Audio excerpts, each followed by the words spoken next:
I can still feel the chill along my spine when the metal crash landed where I always kneel. The sound, a sudden hollow clang, rolled through the empty chapel and seemed to hang there, like the echo of someone calling my name. I was frozen at the doorway, watching wax and oil spread over the marble floor in thin black rivers. If not for the janitor, if not for whatever nudged me to turn away at that exact moment, I would have been under that wreckage. How could anyone have known? That morning in Rockville was ordinary in every small, stubborn way. The kettle clicked on, the smell of blackberry jam filled the kitchen, and Winston, my old tabby, pushed his head against my shin until I bent and scratched him behind the ears. My blood pressure pills were tucked into the little weekly tray my daughter Sarah gave me for Christmas. Routine steadies you when your world has less of the person you loved. Since Raymond died, St. Matthew's Chapel became the hours I kept to myself. 7:30 every night. A candle for his soul. My wedding ring warmed between my fingers as I prayed. The janitor's warning was the thing that broke the rhythm. I noticed him from the parking lot. A hunched figure sweeping red and gold leaves from the sidewalk. Ben usually finished before 5. He wore his gray maintenance shirt and a big, jangling keychain at his belt. That little clatter has always been a background sound of the parish. Tonight he was still. He set the broom against the stone, came to meet me, and when he spoke his voice was softer than I'd ever heard.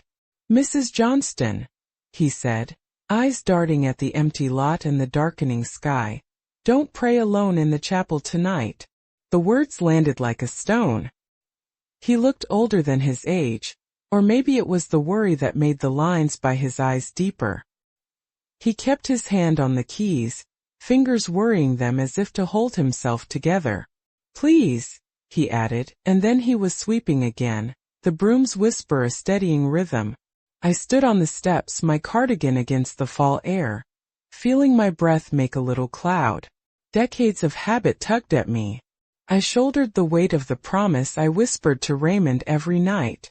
But Ben's voice clung to my ears. There was something in the way he said it, not bossy, just urgent, and for reasons I couldn't name I stepped back. Walking home, the pavement cool under my loafers, guilt rose up like a small animal. I felt the weight of my ring, the way the metal warmed in the dark. I imagined the candle still unlit on the oak stand by my chair. Behind the rectory a light burned. Through the thin curtain I could see Reverend Thomas pacing. He looked smaller than I expected, as if the parish itself had pressed on his shoulders. I couldn't sleep. The silence in the house was full of small sounds. The creak of the steps, Winston's soft sigh. At 9 my phone rang. Marjorie, the secretary, voice thin with something like paper torn. "Thank God you answered, Eleanor," she said. "Something terrible happened at the chapel. The candle rack, it fell. Father Thomas is checking. We don't know if anyone." My knees buckled into the kitchen chair. "Is anyone hurt?" "We haven't heard. Did you go tonight? Do you know who was there?" The world narrowed to the shape of my hands. "I always go at 7:30. My voice was a small thing. "I didn't tonight. Ben told me not to." A pause. Then Marjorie's breathy whisper. "Ben hasn't been working. He's been in the Baltimore hospital 2 weeks. The phone slipped from my fingers. For a beat I saw Ben's shadow on the sidewalk, the way he clutched his keys. An image impossible and stubbornly real. I promised Marjorie I'd come by in the morning. But sleep was a thin sheet that night. I turned it and found nothing. At 6 I dressed. The chapel smelled of dust and cold stone when Father Thomas opened the door for me. The candle stand lay twisted, metal sheared like a broken rib cage. Wax pooled into gray puddles, and in the place where I always knelt the plaster yawned open. A piece of ceiling caved in, white dust like talc scattered over the hymnals. Father Thomas's voice trembled as he spoke, but he avoided my eyes. "We've been behind on repairs," he said finally. "Bills piled up. I thought we could wait till spring. I thought." He stopped, the priestly composure cracking. His fingers toyed with the rosary at his wrist, pulling it tight and then letting it go. The confession tasted of shame and relief. It didn't explain the warning. I drove to St. Agnes Hospital like someone in a dream.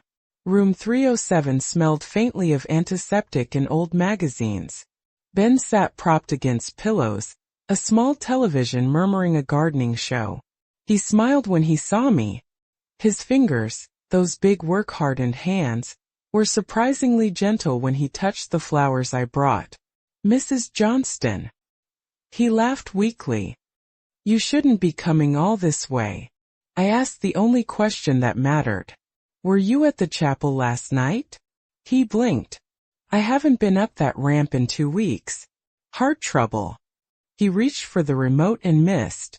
His leg twitched with the old limp. "What's wrong?" I told him about the porch, about the voice, about the way his warning sat like a pebble in my shoe. He listened without flinching, his gaze steady and somehow far away. "My grandfather worked on this church," he said when I finished. The air in the room seemed to thicken. "Benjamin Walker." He fell off scaffolding in '63 fixing the very same roof. The name landed like a taste I remembered from childhood. I traced my ring with a thumb and felt the metal's quiet reassurance. Some things faith teaches you are not tidy. You don't always get an answer you can carry on a piece of paper. You get instead a string of moments, a broom scratch on pavement, a jangling keychain, a voice saying don't. That night I lit a candle for Raymond in my living room. I held the flame steady with shaking hands. Then I lit another, smaller one, for a man I'd never met, and perhaps for the man who had died fixing a roof so others could kneel in peace.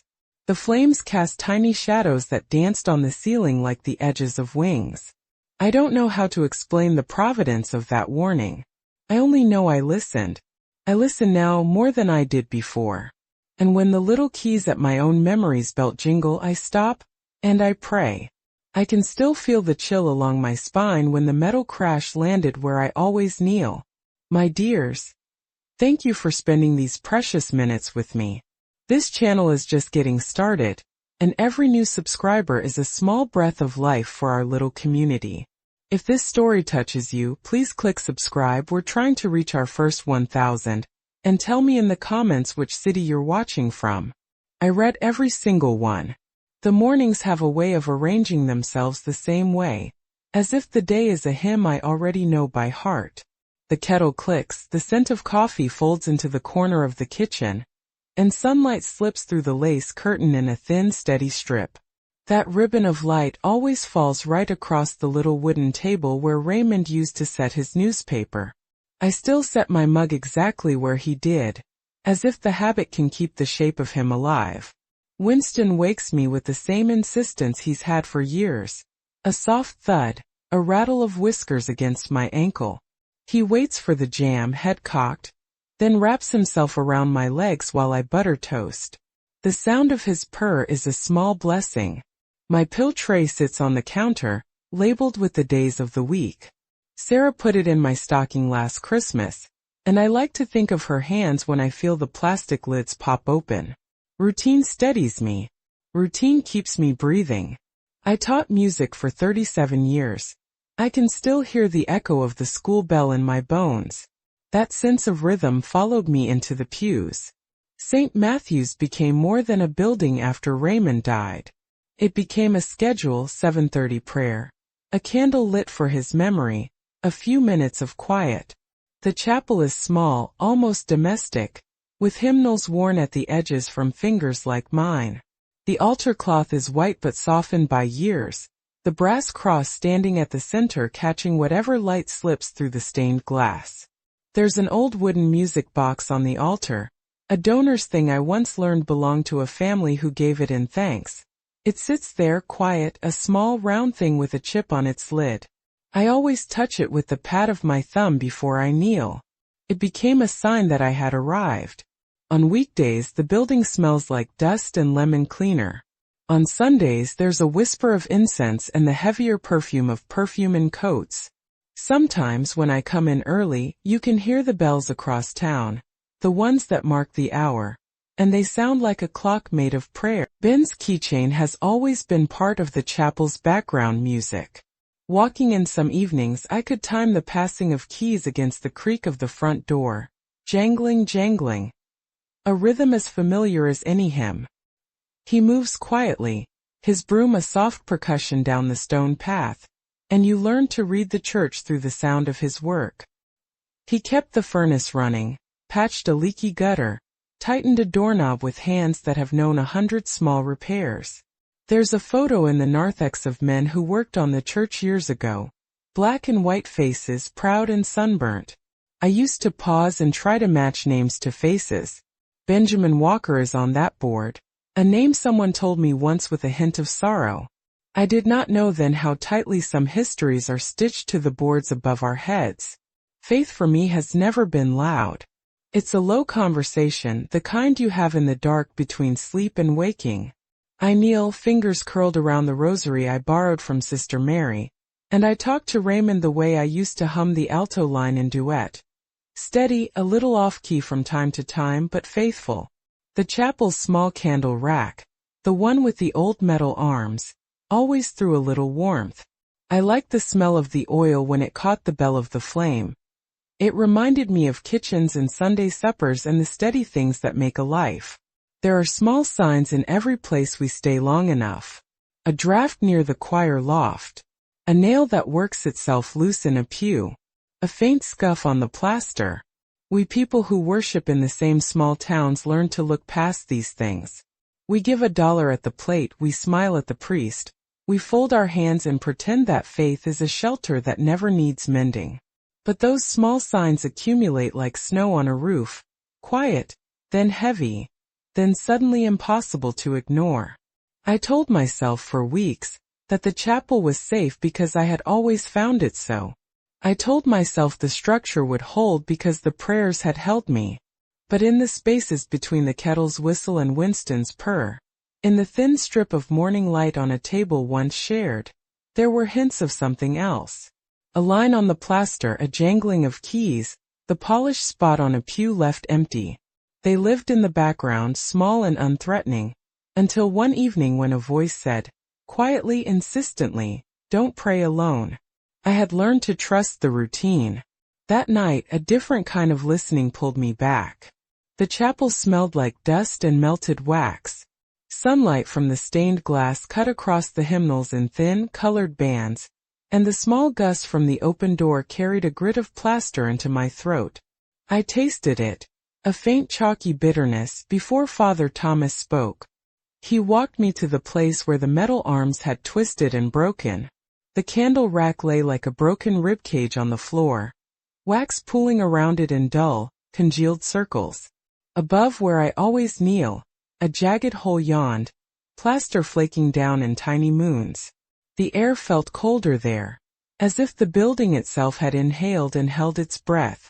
Father Thomas's hands were clutched so tight around his rosary that the beads had left pale impressions in his skin. He kept his head down. For a few moments we only listened. The faint hum of the heat, the way the chapel doors sighed when the wind nudged them. My own breath sounded loud in my ears. "We've been behind on repairs," he said finally. His voice was small, thin. Longer than I should have let it go. The words landed like a stone. My fingers went numb, then hot. The rosary I always touch when I kneel, tucked into the pocket of my cardigan out of habit, felt suddenly heavy against my palm, as if someone had filled it with lead. "How long?" I asked, though the plaster and the blackened metal already told me the answer. He looked up then, and I could see him the way I see a pupil halfway through a long lesson, worn, ashamed, boyish beneath the collar. "Months. We had estimates. I thought," he stopped, swallowed. "I thought we could wait until donations caught up. Between heating bills and the outreach program, I made the call to delay." The ceiling dust drifted down like winter ash. I put my hand to my throat and felt the tightness there. A knot that made swallowing difficult.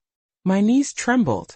I could feel my heartbeat in my temples, a rapid, insistent tapping. For a moment I was a schoolteacher again, standing before a class, trying to make sense of something that shouldn't have been allowed to happen. You thought. The question was sharper than I intended. It cut through the chapel like the clang had.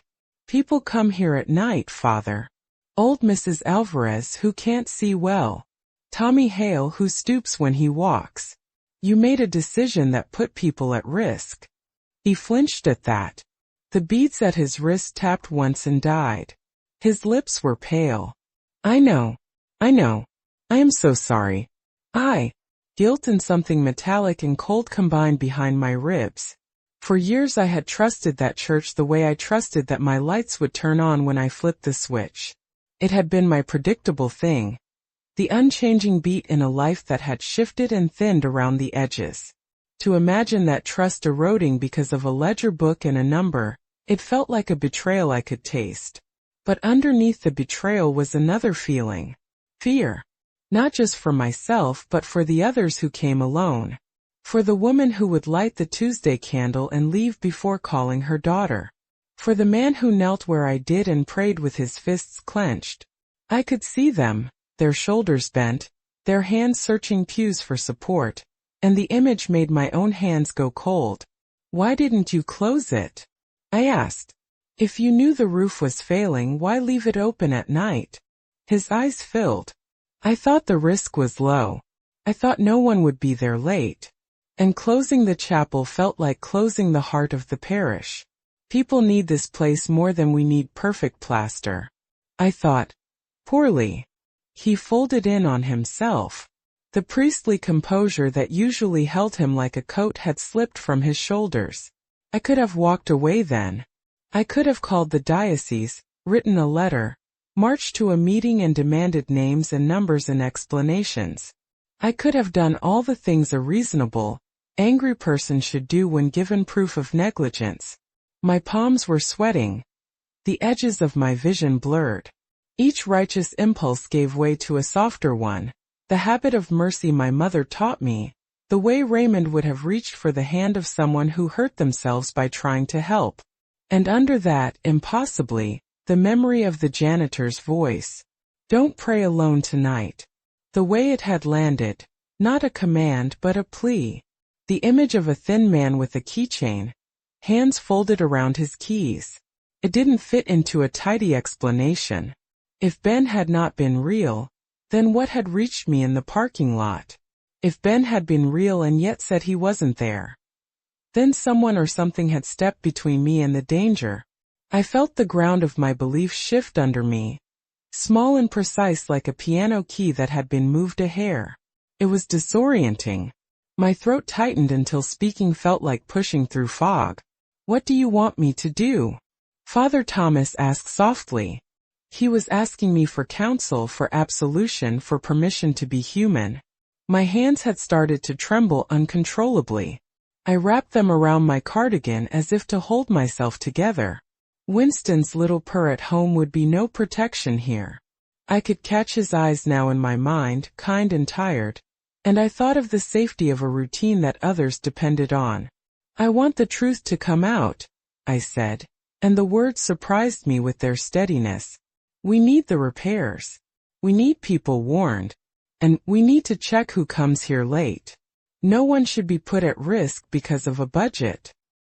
He nodded, and relief washed over his face like water. But the relief did not settle in me. A different decision was forming. Not a public denunciation, but action in small, deliberate steps. I would not let the chapel be a place where people were harmed because someone chose a ledger over a life. I'll go to the hospital, I heard myself say. I'll see Ben.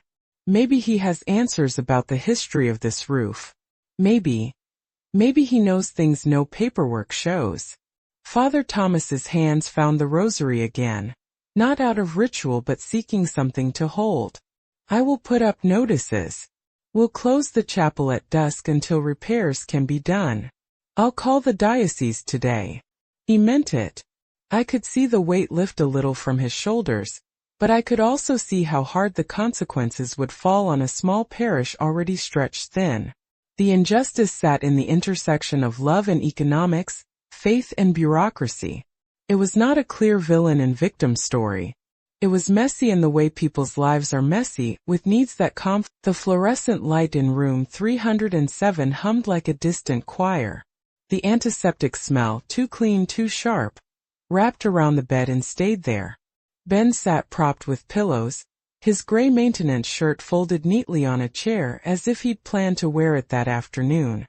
His hands, those calloused familiar hands, were smaller somehow, the knuckles knotted, veins standing out like little roads. He held the remote with a tenderness I've never seen in him when he's been fixing a leak or wrestling with a stuck door. When he looked up, his eyes found mine and then slid away, as if not wanting to claim the whole of what he'd become. Vulnerable, human, limited. He smiled, a small practice thing. "You shouldn't have come all this way," he said. His voice was roughened by the hospital air. "I had questions," I answered. My hands were folded so tightly in my lap that the skin around my knuckles whitened. I felt ridiculous for being nervous about a man I'd known in passing for years. "About the chapel. About you." He watched my fingers for a beat. A tiny laugh escaped him, a sound that had no humor in it. "You're always polite," he said. "You always bring the jam." He reached out, and for a second his fingers brushed mine when he straightened a vase of wilting daisies. The contact was small and electric, like touching a piano string. "Were you there last night?" I asked. The question landed flat in the room full of beeping monitors and a daytime program about pruning roses. Ben's mouth opened, then closed. His gaze drifted to the small television, to the curl of light on the windowsill. "I haven't been in the chapel in 2 weeks," he said finally. "Cardiac stuff." He tapped his chest with a slow finger. "The doctor says rest." My leg. He flexed it once, the old limp a shadow beneath the sheets. I wouldn't make it up those steps. I felt the old image, Ben sweeping, keys jangling, press against the impossible one that had alarmed me in the parking lot. "But someone warned me not to go," I said, and the words came out smaller than I'd planned. "A man, your voice, your keys." Ben's jaw tightened. He swallowed, the line at his throat moving like a rope. "My grandfather. He used to work here," he said. The sentence arrived with a slow, careful exhalation, like setting a fragile cup on the table.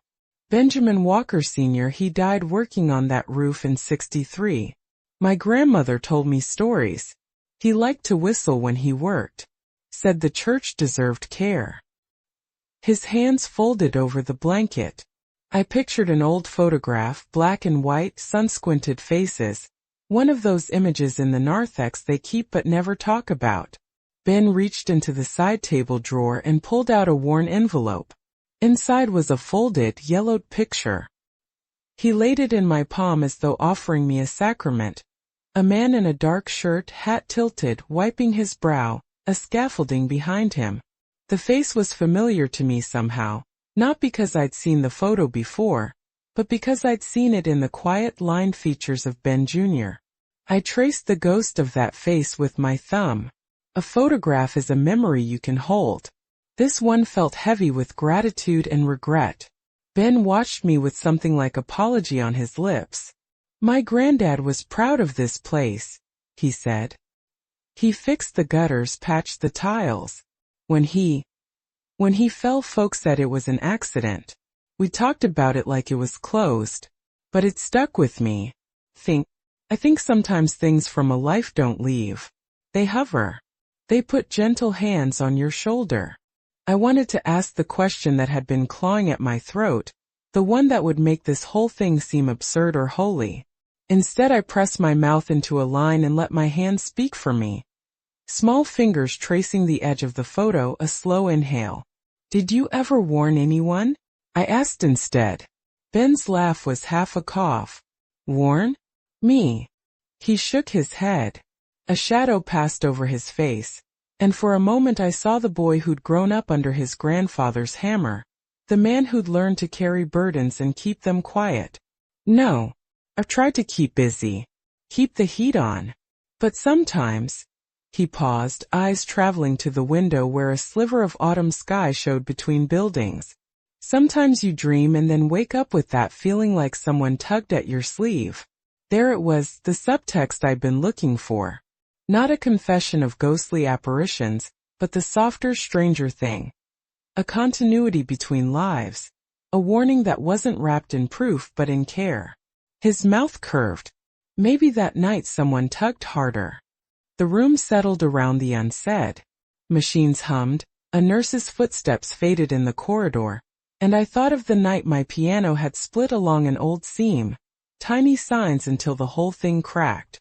The idea that the past could reach forward and press a palm to my shoulder made the skin along my arms prickle. When I left the hospital, the air outside felt like the inside of a hymn, open, cold, simple. I walked back to the chapel because I could not see the place where the metal had fallen. I found Father Thomas in his office, sleeves rolled, hands stained with dust. He welcomed me with a look that demanded neither forgiveness nor blame, just a weary need for steadiness. "You went to see Ben," he said without preamble. I did. My voice was steady. My hands, though, trembled when I steadied them on the desk. He showed me a photograph. His grandfather. He worked here. He died fixing the roof. Father Thomas's shoulders slumped as if relief and guilt could both be folded into one small motion. "We've all carried this with us," he said. His fingers picked at a frayed edge of paper on his desk, the budget printout, a list of costs and apologies. He wouldn't meet my eyes. I delayed repairs. I thought the danger was small. "You thought," I repeated. The words were not an accusation so much as a naming. Naming things makes them accountable. He looked up then. His eyes were raw and honest. I was afraid of losing the programs, of telling people we had to wait. I wasn't brave enough. For a moment neither of us spoke. The silence held a dozen small photographs, marriage certificates, obituary cards, hymnals with penciled notes in the margins. I could see Raymond's handwriting in my mind, the way he'd make a joke about pipe organs when service ran long.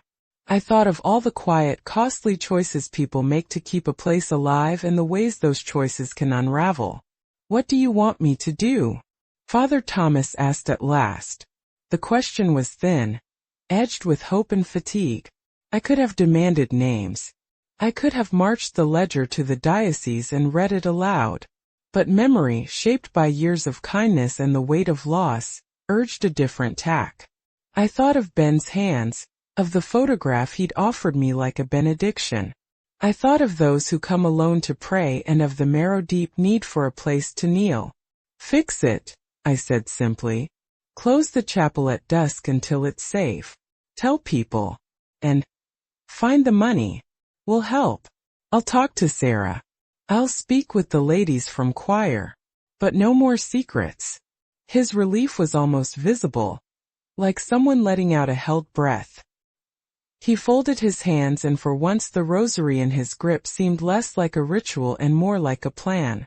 "Thank you," he said. "I'll call the diocese today." I left with my knees hollowed by the day, a photograph folded in my pocket like a talisman I'd never asked for.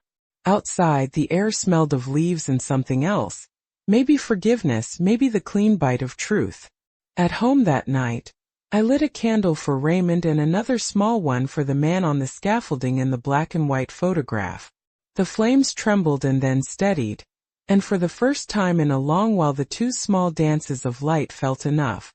After the repairs were announced, the first thing I noticed was a silence that had nothing to do with the chapel. It followed me home like a shadow. At the grocery store, Mrs. Dwyer from the choir crossed to the next aisle when she saw me, her smile folding into something tight and polite.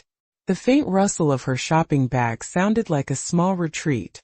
At coffee hour the following Sunday, the table where the ladies set the thermos and the paper plates, our little altar to fellowship, was half empty. Someone had moved the bench where I usually sat. Not out of malice, I told myself. People shift seats all the time. But the empty space yawned like an accusation. When I walked in, conversation stopped mid-phrase. The aroma of coffee turned acrid in my mouth. Marjorie was the first to speak. Her words, Father Thomas tried to be present, but his presence had changed shape. He nodded at me in passing, the movement more formal than before, as if we were keeping the pleasant part of a ritual while trimming away the rest. He met my eyes less. Once, as I stood near the bulletin board reading the list of donors for the repair fund, I saw him reach for the stapler and then hesitate. He folded his hands and walked away when I raised my head. His avoidance was a different kind of wound. It hurt because it was born of shame and fear rather than malice. Then came the notes. One slipped under my door. No name, a penciled apology and hurried scrawl. It said simply that some people were upset by the publicity, and it would be better if I kept quiet while the parish worked things out. Another arrived at the parish office, folded and delivered to Father Thomas by a flustered volunteer, who insisted she didn't want to be involved. The messages were polite and stone-hard in their intent. Do not make waves, they implied. Let sleeping roofs lie. Even Marjorie, who had always called me at odd hours to chat about fundraising or funerals, became distant. Her calls came less frequently and ended quickly. Once she confided, in a whisper over the phone that made my kitchen feel very loud, that people were worried donations would dry up. People are scared, Eleanor, she said. They think voices raised will cost them the programs, the soup kitchen, the after-school tutoring. Her voice broke on the last word, as if she feared a harsher truth. That practicality sometimes outweighs prudence. Sarah noticed first the way mothers always notice things. She visited more. She rearranged my pills and fussed over the heating thermostat as if keeping my house warm might shield me from the chill in the town. Mom, she said while folding the dish towels with unnecessary force. Are you okay? People are talking. Her concern was desperate and practical. She feared for my safety and for my reputation. Maybe it's better to step back, she suggested, lips thin. The suggestion landed like an offer to move me out of the current of a river rather than mend the banks. It stung, every slight, every sideways glance. But what hurt most was watching the vulnerable people I'd prayed beside for years shrink away. Mrs. Alvarez, who bumps along with a cane, began asking a neighbor to drive her to evening service instead of coming alone. Tommy Hale started arriving with a companion even on weekdays. A little girl, Lydia, who would press her forehead to mine and tell me about her piano lessons, stopped coming to my bench. Her mother pulled her hand away with a smile tight enough to bruise. Rumor is a slow and patient thing. It will sit under the bulletin board and grow legs. It turned the parish kitchen into a courtroom of whispers. Some accused me of seeking to shame the priest. Others blamed the diocese. A few brave, quiet souls left notes of support in the office and signed, their courage small but steady as a candle flame. The isolation was not just social. It felt like being put outside the circle of warmth we'd all shared. The chapel itself seemed colder when I returned. The pews remembered my knees and kept them empty. I would go, sit near the back, and feel the weight of people's unspoken judgments like drafts under the door. But the hollowness did not hollow me out entirely. In the quiet that followed the gossip, something else sharpened inside me. Clarity, perhaps, or the old stubbornness that had kept me teaching music through fatigue and setbacks. If the parish preferred comfort over safety, if fear of lost programs made people look away while a roof crumbled, then I would be the one who remembered. I would speak. I would organize. I would tell the choir ladies where to write checks and make calls. I would sit at the meetings Father Thomas dreaded and demand that the most vulnerable be protected. They may close their doors to me in small ways, benches emptied, invitations not sent, but the core of what I want is not revenge. It's the safety of a place where people can kneel and be seen. If standing alone for a time is what it takes, then I will stand. My hands still shake when I light a candle, but the light does not ask permission to shine.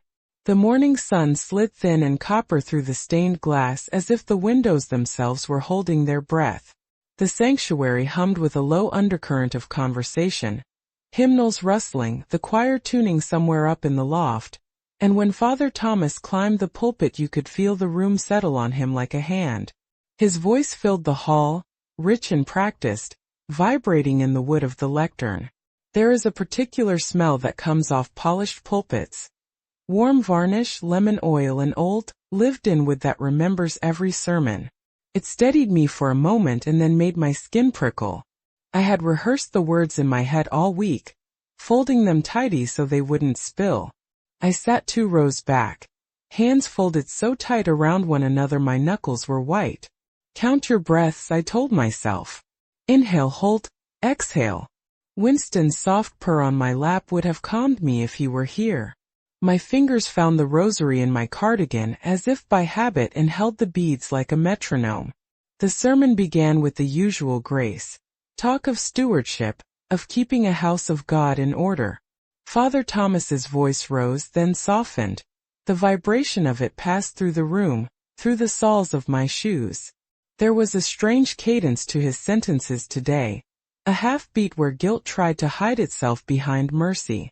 He spoke about sacrifice and commitment, about the cost of running programs for the hungry and the children. The congregation murmured approval. The words landed not on concrete, but on ledger books and whispered fears. My throat tightened. The thing I feared most was not loud opposition. It was the small, precise ways people could look away. So I stood before I meant to. 1 slow breath. 2. I rose like someone stepping into a tuned silence. Chairs scraped. Heads turned. The sound was a small, precise accusation. Eleanor. Father Thomas's voice faltered, a note of surprise chasing the even tone. His fingers tightened on the pulpit until the varnish creaked. My palms were clammy. I kept them folded, an image of calm I hadn't earned. We can't ask people to trust this roof, I said, my voice small at first, then gathering like the swell of a hymn. Not when the ceiling falls where someone kneels. Not when our elderly come alone. Or when someone with a limp crosses the threshold. The words scattered into the room, and they echoed back in the way people shift in their seats. Directly behind the altar, a beeswax candle on its tall stand sputtered. The flame shivered like a small animal and then went out in a soft, mournful inhale. The sudden absence of light felt huge. A hush doubled the sound of the heating vents. Marjorie's hand went up to her mouth. I felt a draft, as if the chapel itself had exhaled. Someone in the back whispered that the bulletin must have been mishandled. Someone else cleared their throat sharply, trying to restore ordinary noises. I kept speaking, each sentence a rope I threw to the people who might catch me and the parish at once. We were warned, I said. Not by ledgers but by small acts of care. A janitor told me not to go the night the candle rack fell. If that warning had been ignored, my voice caught. I felt every eye like a tiny weight. The north door, which had hung slightly off its hinge for years, gave a long accusing creak as someone opened it on the street to look. It sounded like an old house shifting its backbone. That creak turned to a sound that prickled the skin. The crucifix above the chancel, which had hung steady for decades, popped loose from its bracket. For a heartbeat it dangled like a pendulum, then dropped. The figure hit the floor with a dull churchy thud that sounded far too much like an ending. Gasping filled the room. A child cried once, sharp and honest. Someone reached for a pew bench, fingers knocking hymnals askew. All the small comforts scattered like a tray knocked from hands. Father Thomas's face went white in a way no candlelight could hide. The rosary around his wrist clicked like a metronome of confession. I felt my heart ricochet against my ribs. For a breath I wanted nothing more than to sit down and let the world reorder itself. But the sight of that crucifix, lying where feet would soon tread, blew the last of my caution away. I moved forward as if pulled by a force that had nothing to do with me. My sweater brushed dust. The scent of old incense rose with the movement of air. At my feet, the crucifix sat askew on the floorboards, the wooden corpus catching the light. I knelt without thinking. The boards under my knees were warm from the bodies that had been there all morning, and then cold where the air from the room exhaled. A long, complicated sound. Some murmured agreement. Others whispered of consequences. Marjorie bowed her head and wept silently into a handkerchief. A woman I'd seen daily at 7:30 wiped her eyes and whispered, "Thank you, Eleanor." That tiny voice felt like a bridge. My breaths were still counted, but they steadied. The candle flame at the altar, newly relit by someone with steady hands, guttered and then burned clear. The crucifix, held now between my palms and the priest's, felt both heavy and hopeful. It was a break, literal, audible, and also a hinge. When I rose, the chapel seemed to lean toward the decision. The conflict hadn't been solved. The ledger would still need balancing, programs would still be at risk, and some parishioners would never quite forgive the alarm. But in that cracked, echoing moment, the truth had been spoken aloud. We could no longer pretend small signs were nothing. We could no longer call what we had been doing faith and leave the rest to chance. My hands were raw from holding the wood. My breath came slow. The room smelled of varnish, lemon, and dust, and oddly, a faint hint of the blackberry jam I'd had that morning. A small human mercy folded under everything. The crucifix was replaced. The candle burned on. People shifted in their seats and the choir hummed, carefully, as if finding the pitch of forgiveness. I sat back down, palms open, the rosary warm against my skin. The vibration of Father Thomas's voice resumed, steadier now, shaping itself around a new confession and a plan. Outside, the town sounds went on. Inside, something had cracked, and fragile as it was, something else began to be mended. The week after the crucifix fell felt like walking with a bruise you could not show people. Meetings were held in the parish hall, hushed at first, then louder as the ledger and the photos and the estimates were set on the table. Father Thomas read the numbers out of a paper that trembled in his hands. Marjorie dabbed at her eyes with a handkerchief and kept repeating, "We can't lose the soup kitchen." The choir ladies spoke in practical, fast sentences about bake sales and casseroles. It was small-town triage. I found myself the unlikely fulcrum. People who had avoided me at coffee hour now put papers in my hands. They wanted a name to call, a person to direct the anger at, but we had already chosen another way forward. The evidence was not mystical. It was a hairline crack above the candle rack I'd noticed weeks earlier. The frayed budget photocopy in Father Thomas's drawer. The black and white photograph Ben pressed into my palm at the hospital. Those things were as solid as any proof could be. At the next Sunday service, Father Thomas didn't mince words. He stood before the congregation with the same rosary beads we'd seen him clutch for years, and he said aloud what he had admitted to me in the chapel. We had delayed critical repairs. He said the word sorry so many times it nearly tore him in two. The confession was small and complete, not theatrical but honest. It shifted the parish's air in a way a sermon never could. Faces softened. Some stiffened. A few left with their coats pulled tight. But the majority stayed. After the service, an old woman from the back, Mrs. Palmer, who taught Sunday school and made pies the size of hubcaps, put a check on the donation table and said without looking up, "We'll start with this." It wasn't a miracle. It was a chain. One person owning the mistake, another deciding to do what she could, and a dozen others following in small, steady steps. We closed the chapel at dusk that week. A modest sign went on the door, "Closed for safety repairs." It felt like closing the hospital door to receive the injured. People grumbled about inconvenience. People, more quietly, put envelopes in the plate. Sarah made cold calls to old friends and to alumni from the music program. She texted people we'd lost touch with and found that a couple of former students were willing to give. Marjorie organized a luncheon for neighbors who could cook. Tommy Hale's niece set up an online fund. something modern and modest that felt wrong and right all at once. Father Thomas went up the diocesan ladder and finally, after voices had been raised, the diocese agreed to match what we raised. There was no single savior. There were many small hands. Ben got better. The hospital released him just after the scaffolding went up. He came back to the chapel with a slow step and eyes that carried a story he didn't need to tell aloud. He walked past me one evening, the keychain at his belt jangling in the way it always had, that low familiar sound that had mapped this place for me. He didn't claim to be the man who'd warned me. He didn't need to. We both carried the photograph he'd shown me, and that photograph had changed the way I listened.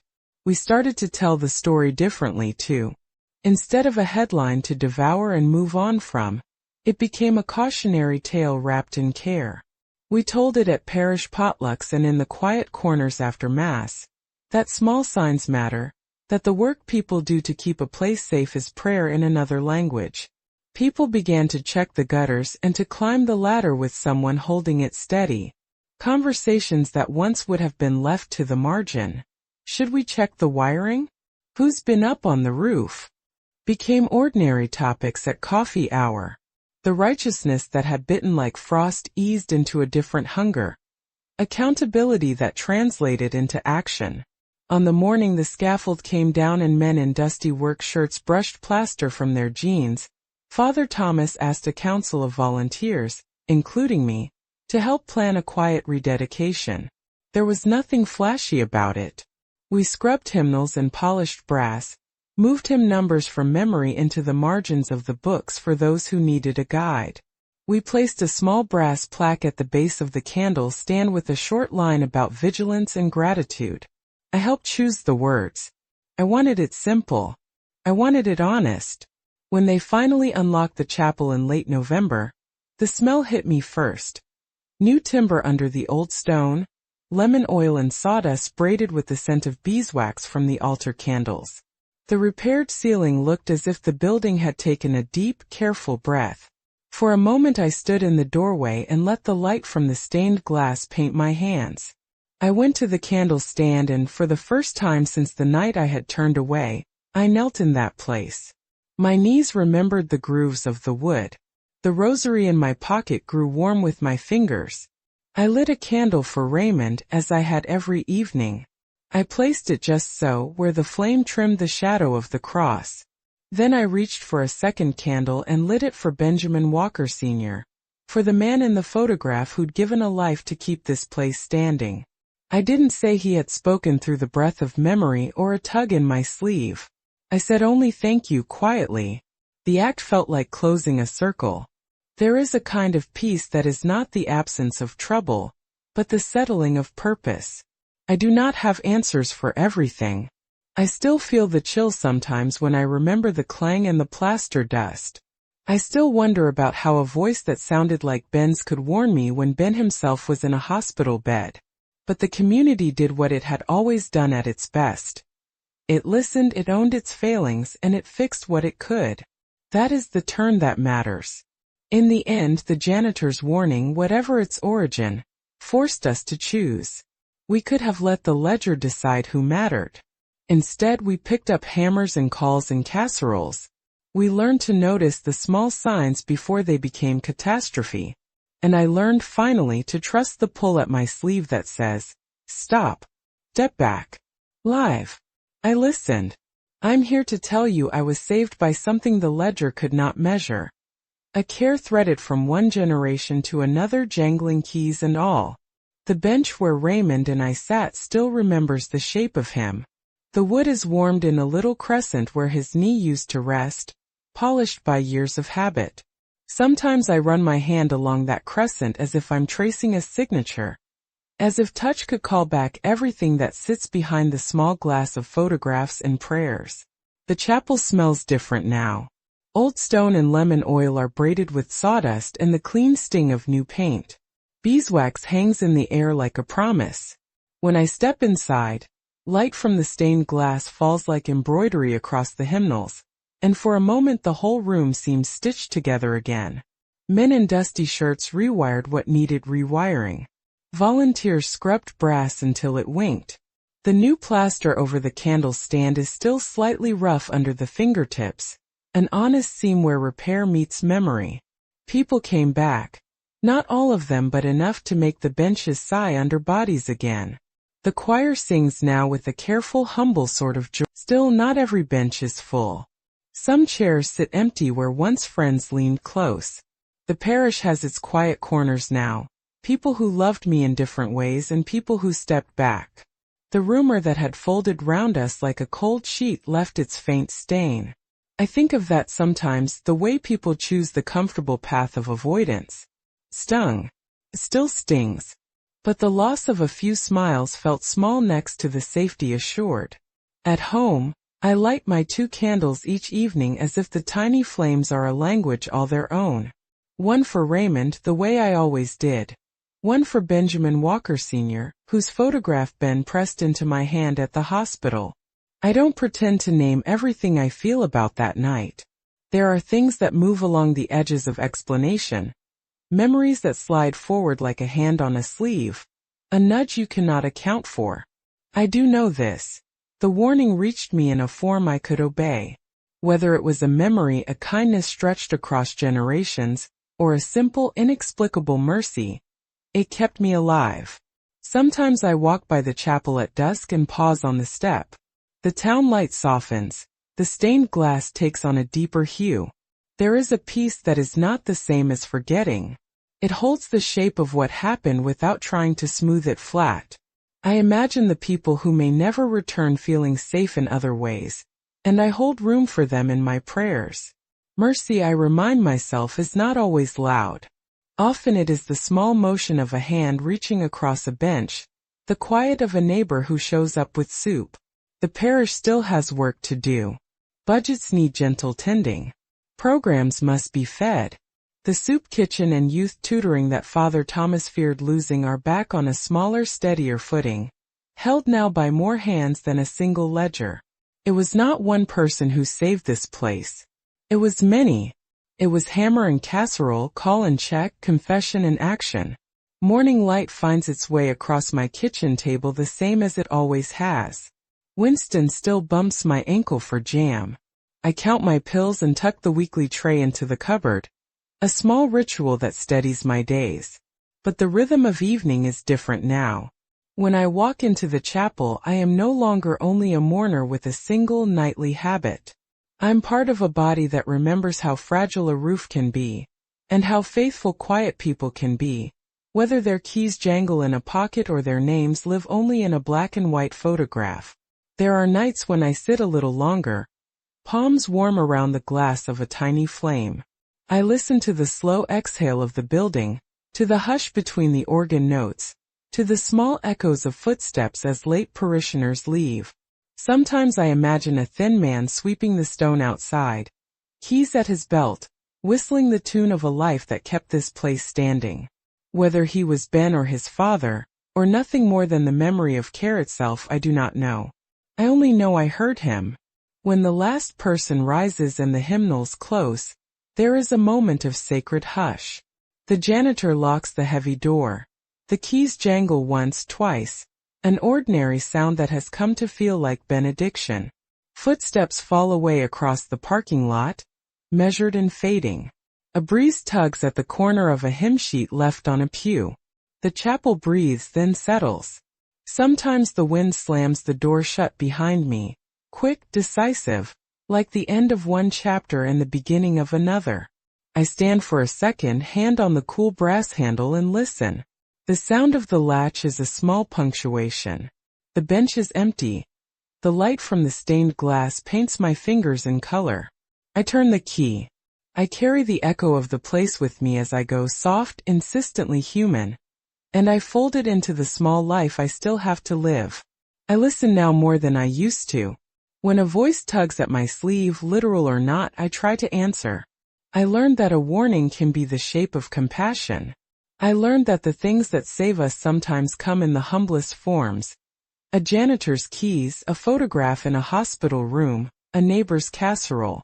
I learned, finally, to kneel with gratitude and with caution. and to stand up to rebuild what prayer alone cannot mend. I still feel that cold bite along my spine when I remember the clang. It comes back in the quiet, when the kettle stops steaming, when Winston circles my ankle and the house exhales. Sometimes it feels like a bruise under my ribs, a memory that will not quite fade. Other times it arrives as a soft insistence, the way someone clears their throat when they want to be heard.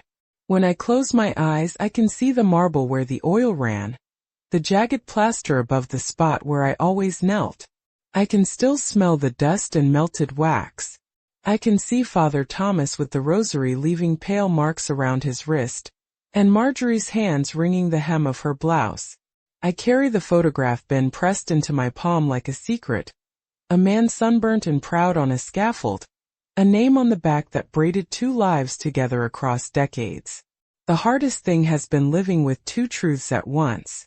There was negligence, the ledger that delayed repairs, the choices made in the name of programs and budgets. That truth needed naming. It was an injustice that could have cost lives. I said so in the chapel. I stood up and I named it, and the naming made things happen. And there is the other truth, the small, inexplicable mercy that tugged me away that night. I cannot make it into a neat sentence. I will not pretend I have an answer that fits in an envelope. Maybe a memory reached forward, maybe a grandson's love folded across years, maybe something I do not have the words for. All I know is that the warning was real enough to change a life. People responded the way small towns do, messy, human, a mixture of grace and stubbornness. Some leaned in with casseroles and checks. Others chose caution and distance. Father Thomas owned his mistake in a way that cost him. He has carried it like a penance and now carries the repairs like a promise. Marjorie wept and then organized. Sarah called old friends and found hands that would help. Ben came back with a slower step and the same jangling keys. The chapel smells of sawdust and lemon oil now, and when I enter I touch the slightly rough plaster where the work was done, as if feeling the sea makes the memory steadier. There are nights I still sit longer than I once did. I light a candle for Raymond and one for the man in that photograph. The flames are small and steady. They cast thin shadows that move like fingers. I talk in the old way, low, as if to someone sleeping in the next room. I do not know whether to call what happened miracle or providence or simple coincidence stepping in at the right time. The label feels less important than the lives it kept whole. The parish learned slowly. We put systems in place, double checks on the roof, a volunteer list, hands to hold ladders. We put up a plaque near the candle stand that reads, simply, of vigilance and gratitude. It is modest, a brass line polished by fingers. It is the kind of thing a small church does when it wants to remember without theater. The sign is not the end of the story. It is a hinge. What surprised me most was how this experience changed the shape of my listening. 4 years my faith was a rhythm, 7:30, a candle, a prayer for Raymond. It steadied me. Now there is a new beat. A pause before the act, a look around, a willingness to step back when something whispers, not tonight. I find myself answering those quiet tugs more often. I check the seams. I call someone to hold the ladder. I keep a hand out when a neighbor's voice trembles. It is not heroism. It is habit, formed by fear and gratitude in equal measure. I do not expect everyone to understand the way things unfolded. Some saw only scandal. Some turned away. Stung. But the core of my prayer has always been for the safety of others, to make space where people can kneel and be seen. If speaking up cost me a few polite smiles, then those costs were small in the arithmetic of human life. There are questions I will carry to my grave. How did the voice reach me? Was it Ben? His grandfather? The memory of care itself? I do not have all the answers. I have instead a life that was lengthened by a warning I could not explain in a parish that imperfectly learned to listen. So I light a candle each evening. I trace the warm crescent on the pew where Raymond sat. I keep the photograph folded in a drawer, like a small relic. And when a soft tug plays at my sleeve, literal or imagined, I stop. I listen. I answer. I kneel. Then I stand and help mend what prayer alone cannot fix. Always listen to the quiet hand that pulls you back. If you've made it this far, thank you from the bottom of my heart for staying until the end. If you feel it in your heart, please subscribe so you won't miss the next stories, and keep walking with me by watching the other videos I've prepared with care. And please, share in the comments what you thought of my testimony. I will read every word.